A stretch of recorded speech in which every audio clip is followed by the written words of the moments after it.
عفوك إني للنور مدت يداي نزعت أسرار قلبي وجئت ألقي أساي رباه عفوك إني. അസ്സലാമു അലൈക്കും. Hello everyone, welcome back to our channel. ഇന്നത്തെ നമ്മളെ വീഡിയോ എൻ്റെ ഒരു ഡേ ഇൻ മൈ ലൈഫാണ് കാണിക്കുന്നത്. മോർണിംഗ് ടു ഈവനിങ് വരെയുള്ള കാര്യങ്ങളാണ് ഈ ഒരു വീഡിയോയിൽ ഇൻക്ലൂഡ് ചെയ്തിട്ടുള്ളത്. പിന്നെ ഞാനിത് ഫ്രൈഡേ എടുത്തു വെച്ചിട്ടുള്ളൊരു വീഡിയോ ആണ്, പക്ഷെ അന്നത് എനിക്ക് അപ്ലോഡ് ചെയ്യാൻ പറ്റിയിട്ടുണ്ടായിരുന്നില്ല.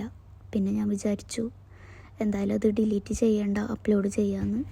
ഇപ്പോൾ സമയം 7 മണിയാണ്. ഞാൻ കുറച്ച് നേരം പുറത്തുള്ള കാഴ്ചകളൊക്കെ നോക്കി നിന്നു. എന്നിട്ടിനി ഖുർആൻ ജേർണലിംഗ് ആണ് ചെയ്യാൻ പോകുന്നത്. ഞാൻ ഫ്രൈഡേയിലാണ് ഖുർആൻ ജേർണലിംഗ് ചെയ്യാറുള്ളത്. അപ്പോൾ കഴിഞ്ഞ പ്രാവശ്യം നമ്മൾ സൂറത്തുൽ ഫലക്ക് ജേർണലിംഗ് ചെയ്യുന്നതിൻ്റെ വീഡിയോ അപ്ലോഡ് ചെയ്തിട്ടുണ്ടായിരുന്നു. അത് കാണാത്തവർ ഒന്ന് കണ്ടു നോക്കുക. ഇന്ന് നമ്മൾ സൂറത്തുൽ ഇഖ്ലാസ് ആണ് ജേർണലിംഗ് ചെയ്യാൻ പോകുന്നത്. അപ്പോൾ നമുക്ക് സ്റ്റാർട്ട് ചെയ്യാം. സൂറത്തുൽ ഇഖ്ലാസ് ഞാനൊരു ഗ്രീൻ കളർ തീമിലാണ് ജേർണലിംഗ് ചെയ്യുന്നത്. ഫസ്റ്റ് സൂറത്തുൽ ഇഖ്ലാസ് എന്ന് ഹെഡിങ് കൊടുത്തിട്ടുണ്ട്. പിന്നെ അതിൻ്റെ മീനിങ് ആണ് താഴെ എഴുതിയിട്ടുള്ളത്. ദ സിൻസിയറിറ്റി, അതായത് നിഷ്കളങ്കത എന്നാണ് അതിൻ്റെ മീനിങ്. ഇനി സൂറത്തുൽ ഇഖ്ലാസ് 30ാമത്തെ ജുസ്ഇൽ ഉൾപ്പെടുത്തിയിട്ടുള്ളതാണ്. 112ാമത്തെ അധ്യായമാണ്. മക്കയിൽ അവതരിച്ച സൂറത്താണ്. 4 ആയത്തുകളാണ് ഈ സൂറത്തിൽ ഉള്ളത്. ഇത്രയും കാര്യങ്ങൾ ഞാനിവിടെ സൈഡിൽ എഴുതി വെച്ചിട്ടുണ്ട്. ഇനി നമുക്കിതിൽ ഓരോ ആയത്തിൻ്റെയും അർത്ഥങ്ങൾ മനസ്സിലാക്കാം. ഫസ്റ്റ് ബിസ്മില്ലാഹിർ റഹ്മാനിർ റഹീം എന്നെഴുതിയിട്ടുണ്ട്. ഖുൽ ഹു അല്ലാഹു അഹദ്. നബിയെ പറയുക, അള്ളാഹു ഏകനാണ്. അള്ളാഹു സ്വമദ്, അള്ളാഹു ഏവർക്കും ആശ്രയമായിട്ടുള്ളവനാണ്. ലം യലിദ് വലം യൂലദ്, അവൻ ആർക്കും ജന്മം നൽകിയിട്ടില്ല, ആരുടെയും സന്തതിയായി ജനിച്ചിട്ടുമില്ല. വലം യകുല്ലഹു കുഫുവൻ അഹദ്, അവന് തുല്യനായിട്ട് ആരുമില്ല. അതാണ് ഈ ആയത്തുകളുടെ അർത്ഥം. ഇനി അടുത്തതായിട്ട് സൂറത്തുൽ ഇഖ്ലാസിൻ്റെ സമ്മറിയാണ് പറയുന്നത്. സൂറത്തുൽ ഇഖ്ലാസ് അള്ളാഹുവിൻ്റെ ഏകത്വത്തെ, അതായത് തൗഹീദിനെ സൂചിപ്പിക്കുന്ന ഒരു സൂറത്താണ്. നബി തങ്ങൾ ആരാധിച്ചിരുന്ന ദൈവത്തിൻ്റെ, അതായത് അള്ളാഹുവിൻ്റെ ഗുണങ്ങളെ ചോദ്യം ചെയ്ത ഖുറൈശികൾ തമ്മിലുള്ള സംഘർഷത്തിനിടെയാണ് ഈ സൂറത്ത് അവതരിച്ചത് എന്ന് ഹദീസുകളിൽ കാണാം. അപ്പോൾ ഇതാണ് ഈ സൂറത്തിൻ്റെ സമ്മറി. ഇനി നമ്മൾ അടുത്തത് റിഫ്ലക്ഷനാണ് പറയാൻ പോകുന്നത്. അതായത് ഈ സൂറത്തിൻ്റെ അർത്ഥവും അതിൻ്റെ സമ്മറിയും ഒക്കെ വെച്ച് നോക്കിയിട്ട് എനിക്ക് മനസ്സിലായ കാര്യങ്ങളാണ് ഞാനിവിടെ എഴുതിയിട്ടുള്ളത്. ഇഖ്ലാസ് എന്ന് വെച്ചാൽ നിഷ്കളങ്കത, ആത്മാർത്ഥത, പരിശുദ്ധി എന്നിങ്ങനെയൊക്കെയാണ് അതിൻ്റെ അർത്ഥം. അത് നമ്മൾ ഹൃദയത്തെ ശുദ്ധീകരിക്കുന്നതിനെ സൂചിപ്പിക്കുന്നു. പിന്നെ രണ്ടാമത്തെ ഒരു കാര്യം, അള്ളാഹു ഏകനാണ്, അവന് പങ്കാളികൾ ഇല്ല എന്നുള്ളതാണ്. മൂന്നാമത്തെ റിഫ്ലക്ഷൻ, അള്ളാഹു ആരെയും ആശ്രയിക്കുന്നില്ല, പക്ഷെ എല്ലാവരും അള്ളാഹുവിനെ ആശ്രയിക്കുന്നു. നാലാമത്തേത്, അള്ളാഹു ജനിച്ചിട്ടുമില്ല, അതുകൊണ്ട് തന്നെ മരണവും ഇല്ല. അള്ളാഹുവിന് തുല്യനായി മറ്റാരും തന്നെയില്ല. അപ്പോൾ ഇത്രയൊക്കെ കാര്യങ്ങളാണ് എനിക്ക് ഇതിൽ നിന്ന് മനസ്സിലാക്കാൻ പറ്റിയിട്ടുള്ളത്. ഇനി നിങ്ങൾ ജേർണലിംഗ് ചെയ്യുന്ന സമയത്ത് നിങ്ങൾക്ക് എന്തൊക്കെയാണോ റിഫ്ലക്റ്റ് ചെയ്യാൻ പറ്റുന്നത് ആ കാര്യങ്ങൾ കൂടി ഇതിൽ ആഡ് ചെയ്യുക. ഇനി അടുത്തത് ഈ സൂറത്തിൻ്റെ ബെനിഫിറ്റ്സ് ആണ് പറയുന്നത്. 3 തവണ ഓതിയാൽ ഖുർആൻ മുഴുവൻ ഓതിയ പ്രതിഫലം നമുക്ക് ലഭിക്കും. രണ്ടാമത്തെ ബെനിഫിറ്റ്, കണ്ണേറ്, സിഹർ, മാരണം, അസൂയ എന്നിവയിൽ നിന്ന് സംരക്ഷണം ലഭിക്കും. അടുത്തത്, ദിവസവും പാരായണം ചെയ്താൽ പാപമോചനം ലഭിക്കും, സ്വർഗപ്രവേശനം ലഭിക്കും. ഈ സൂറത്ത് പാരായണം ചെയ്യുന്നവരെ അള്ളാഹു ഇഷ്ടപ്പെടും.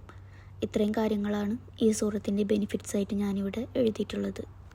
പിന്നെ ഞാനൊരു കാര്യം എഴുതാൻ വിട്ടുപോയതായിരുന്നു. ഖുർആനിൻ്റെ 1/3 തുല്യമാണ് എന്നുള്ളത്. എന്നിട്ട് ഞാനിതിൽ ലാസ്റ്റ് എഴുതി വെച്ചിട്ടുണ്ട്. അപ്പോൾ ഇതാണ് സൂറത്തുൽ ഇഖ്ലാസിൻ്റെ ജേർണലിംഗ്. പറഞ്ഞ കാര്യങ്ങളൊക്കെ നിങ്ങൾക്ക് മനസ്സിലായിട്ടുണ്ടാവുമെന്ന് ഞാൻ വിചാരിക്കുന്നു. എന്തെങ്കിലും ഡൗട്ട് ഉണ്ടെങ്കിൽ കമൻ്റായിട്ട് ചോദിച്ചാൽ മതി.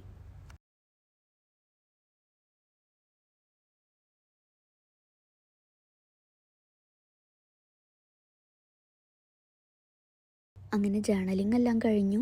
ഇനി ബ്രേക്ക്ഫാസ്റ്റ് കഴിക്കണം. ഇന്ന് ഹസ്ബൻഡ് രാവിലെ തന്നെ പൊറോട്ടയും ബീഫ് കറിയൊക്കെ വാങ്ങി വന്നിട്ടുണ്ടായിരുന്നു. അപ്പോൾ ഇതാണ് ഇന്നത്തെ ഞങ്ങളെ ബ്രേക്ക്ഫാസ്റ്റ്. പിന്നെ ഇതെനിക്ക് എൻ്റെ ഹസ്ബൻഡ് ഗിഫ്റ്റ് തന്നതാണ്. ഞാൻ കുറേ നാളായി ഇങ്ങനെ ഒരു പ്രിൻ്റ് ക്യാമറ വേണമെന്നിങ്ങനെ വിചാരിക്കുന്നു. ജേർണലിംഗ് ഒക്കെ ചെയ്യുന്ന സമയത്ത് കിട്ടിയിരുന്നെങ്കിൽ എന്നിങ്ങനെ വിചാരിച്ചിരുന്നു. പക്ഷേ ഞാൻ വേണമെന്നൊന്നും ഇതുവരെയും പറഞ്ഞിട്ടുണ്ടായിരുന്നില്ല. പക്ഷെ ഞാൻ പറയാതെ തന്നെ എൻ്റെ ഹസ്ബൻഡ് എനിക്കിത് വാങ്ങിത്തന്നു. മാഷാ അല്ലാ, ഒരുപാട് സന്തോഷമായി. അതിൽ ബ്ലാക്ക് ആൻഡ് വൈറ്റ് ആയിട്ടാണ് പ്രിൻ്റൊക്കെ കിട്ടുക. എന്നാലും ചില നല്ല നല്ല മെമ്മറീസൊക്കെ നമുക്ക് ക്യാപ്ചർ ചെയ്ത് വെക്കണമെങ്കിൽ ഞാൻ ജേർണലിംഗ് ചെയ്യുന്നത് കൊണ്ടും എനിക്ക് ഭയങ്കര യൂസ്ഫുള്ളാണിത്.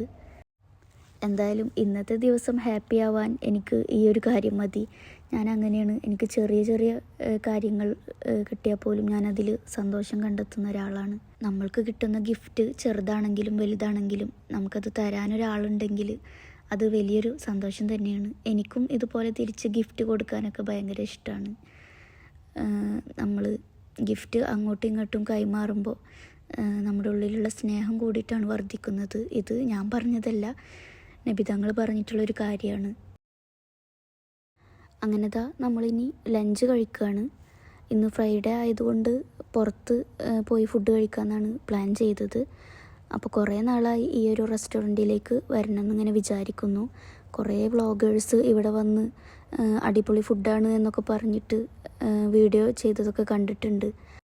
അപ്പോൾ ഇവിടെ വന്ന് ഒരു തവണയെങ്കിലും ഇവിടുത്തെ ഫുഡൊന്ന് കഴിച്ച് നോക്കണമെന്ന് കുറേ നാളായിട്ട് വിചാരിക്കുന്നതായിരുന്നു. ഇന്നാണിപ്പോൾ അതിന് പറ്റിയത്. എന്തായാലും നല്ലൊരു ബിരിയാണി ആയിരുന്നു, മാഷാ അല്ലാ. അങ്ങനെ ഫുഡൊക്കെ കഴിച്ച് കഴിഞ്ഞു. ഇനി ഞങ്ങൾ പോകുന്നത് ഒരു വാദിയുള്ള ഏരിയയിലേക്കാണ്. അതും ഞാൻ ഒരിക്കൽ ഇൻസ്റ്റഗ്രാമിൽ കണ്ടിട്ട് അങ്ങനെ സേവ് ചെയ്ത് വെച്ചതായിരുന്നു. നല്ല നല്ല ലൊക്കേഷൻസൊക്കെ കണ്ടാൽ ഞാനത് സേവ് ചെയ്ത് വെക്കും. എപ്പോഴെങ്കിലുമൊക്കെ നമ്മൾ ആ റൂട്ടിലേക്ക് പോവുകയാണെങ്കിൽ അവിടെ പോയി കാണാമല്ലോ എന്ന് വിചാരിച്ചിട്ട് അങ്ങനെ സേവ് ചെയ്ത് വെച്ചിട്ടുള്ളൊരു പ്ലേസിലേക്കാണ് ഇന്ന് നമ്മൾ പോകുന്നത്. മസ്കറ്റിൽ നിന്ന് ഏകദേശം ഒരു അരമണിക്കൂറോളം ഇങ്ങോട്ട് യാത്ര ചെയ്യാനുണ്ട്. അമ്രാത്തിലുള്ള വാദി അൽബത്ത് എന്ന് പറഞ്ഞിട്ടുള്ളൊരു പ്ലേസിലേക്കാണ് നമ്മൾ പോകുന്നത്. നമ്മൾ ഈ വീഡിയോ കാണുന്നതിൽ ഒമാനിലുള്ളവരുണ്ടെങ്കിൽ, ഈ ഭാഗത്തേക്ക് വരാത്തവരുണ്ടെങ്കിൽ ഗൂഗിൾ മാപ്പിൽ വാദി അൽബത്ത് പാർക്ക് എന്ന് സെർച്ച് ചെയ്ത് നോക്കിയാൽ ഈ ലൊക്കേഷൻ കിട്ടും. ഫാമിലീനെയും ഫ്രണ്ട്സിനെയും ഒക്കെ ആയിട്ട് വന്നിരിക്കാൻ പറ്റിയ നല്ലൊരു പ്ലേസാണ്. പിന്നെ കുറച്ച് വെള്ളം ഉള്ളൊരു വാദിയാണ്. അതുകൊണ്ട് തന്നെ കുട്ടികൾക്കും നല്ല ഇഷ്ടപ്പെടും. ഇതിൻ്റെ തൊട്ടടുത്ത് തന്നെ പാർക്കും ഉണ്ട്. പക്ഷേ എൻ്റെ മോൻക്ക് വെള്ളത്തിൽ കളിക്കുന്നതാണ് കൂടുതൽ ഇഷ്ടം. അതുകൊണ്ട് ഞങ്ങൾ ഇവിടെ തന്നെയാണ് ടൈം സ്പെൻഡ് ചെയ്തത്. പിന്നെ ഇന്ന് ഫ്രൈഡേ ആയതുകൊണ്ട് നല്ല തിരക്കുണ്ടായിരുന്നു. കുറേ ആളുകൾ വന്നിട്ടുണ്ടായിരുന്നു. ഒമാനിലിപ്പോൾ നല്ല ചൂടുള്ള വെതറായതുകൊണ്ട് ഇങ്ങനെ വെള്ളമൊന്നുള്ള വാദി വേറെ എവിടെയും അങ്ങനെ കാണാനില്ല. കുറേ ലോങ്ങൊക്കെ പോയാൽ ഉണ്ടാവുമായിരിക്കും, അതെനിക്കറിയില്ല.